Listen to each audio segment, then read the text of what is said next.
কি মজা কি মজা, আমাদের উঠানে একটা বড় চকলেট গাছ হয়েছে। এখন থেকে অনেক চকলেট খেতে পারবো।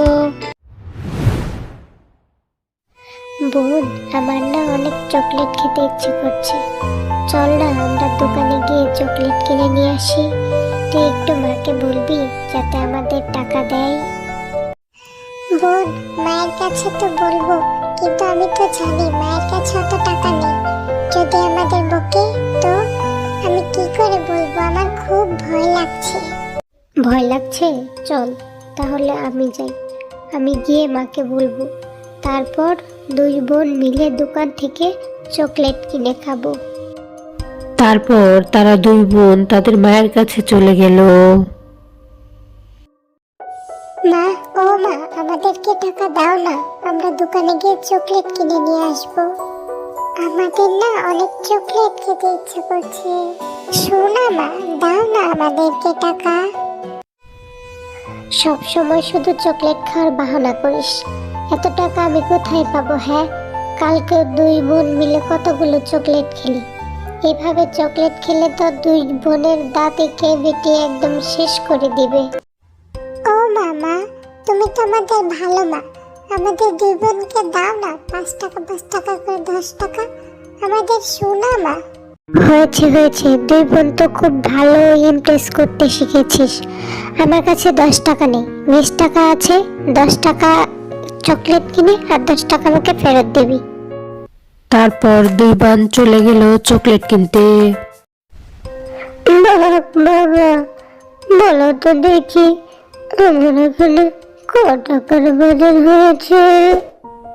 বুড়িমা, আপনার এখানে 500 টাকার বাজার হয়েছে, তাড়াতাড়ি টাকাটা দিয়ে দিন তো।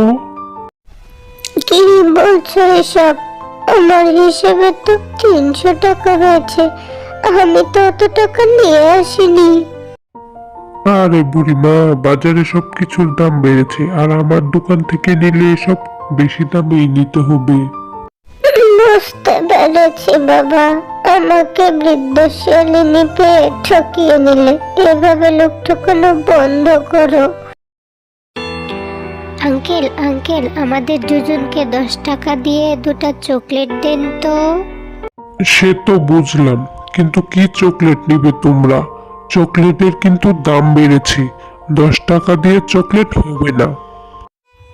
কিন্তু আমাদের মা তো আমাদেরকে 20 টাকা দিয়েছে, বলেছে 10 টাকা দিয়ে দুজনে চকলেট খাবো আর 10 টাকা মাকে ফিরিয়ে নিয়ে দিতে হবে।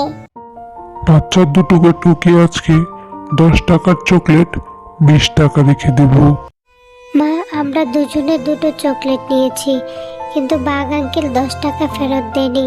বাঘ আঙ্কেল বলেছে চকলেটের দাম নাকি বেড়েছে। তোর ওই বাঘের দোকানে গিয়েছিস? বাঘ হচ্ছে একটা দুষ্টু পশু। গিয়ে তো ঠিকই 10 টাকার জিনিস 20 টাকা কিনে নিয়ে এসেছিস, আর কখনো যাবি না ওই দোকানে। বোন, দেখলি আমাদের চকলেট খাওয়ার জন্য মা আমাদের কতগুলো কথা শোনালো। আমি আর এই চকলেটই খাবো না, এই চকলেট আমি মাটিতে পুঁতে রাখবো। তারপর তারা দুজন মিলে চকলেট দুটোকে মাটিতে পুঁতে রাখলো। চকলেট দুটোকে পুঁতে রাখার পর তারা রুমে চলে গেল। ঠিক রাত্রেবেলা সেখানে একটা পরী আসলো। টিনা মিনার কষ্ট দেখে পরী সেখানে একটি চকলেট গাছ উপহার দিল।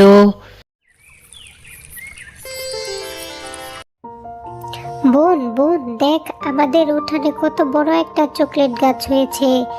মা মা, আসো দেখে যাও, আমাদের উঠানে কত বড় একটা চকলেট গাছ হয়েছে।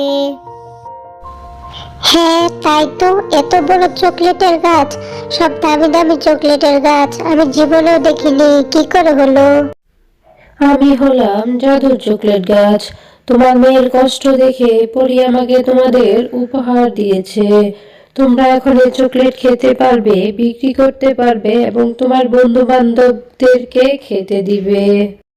টিনা তার বন্ধুদের নিয়ে চকলেট খাচ্ছিল, এমন সময় সেখানে বাঘিনী এসে হাজির হলো। চকলেট গাছ দেখে ভাগকে বলার জন্য মনে মনে সে ঠিক করে রাখলো। ওকে শুনছো, আমাদের গ্রামের শেফা শিয়ালিনীর বাড়িতে বড় একটা চকলেট গাছ হয়েছে। ওরা সবাইকে চকলেট ফ্রিতে খাওয়াচ্ছে। চলো আমরা সেই গাছের চকলেট চুরি করে নিয়ে আসি। এই তো সেই চকলেট গাছ, এখান থেকে চকলেট চুরি করে তুমি তোমার দোকানে নিয়ে চড়া দামে বিক্রি করতে পারবে। এই দুষ্ট লোক, তুই আমার গাছের চকলেট চুরি করতে এসেছিস? তুই অনেক খারাপ। দোকানে সব জিনিস বেশি দামে বিক্রি করিস। আজকে তোর ঘাড় মটকে দিব। ও মাগো, ও বাবা গো, পালাও পালাও পালাও। হ্যাঁ গিন্নি, চলো চলো, প্রাণ নিয়ে পালাই দুজন, চলো। পেতনি থেকে গেছে, পেতনি তুমি আমাকে ক্ষমা করে দাও, আমি আর কখনো চড়া দামে জিনিস বিক্রি করবো না, পালাও। দেখেছিস বোন, বাঘ মামা আর বাঘিনী মামাকে কিভাবে জব্দ করলাম? আমি সকালবেলা বাঘিনী মামাকে দেখেই বুঝেছিলাম ওরা আজকে আমাদের কাছে চকলেট চুরি করতে আসবে।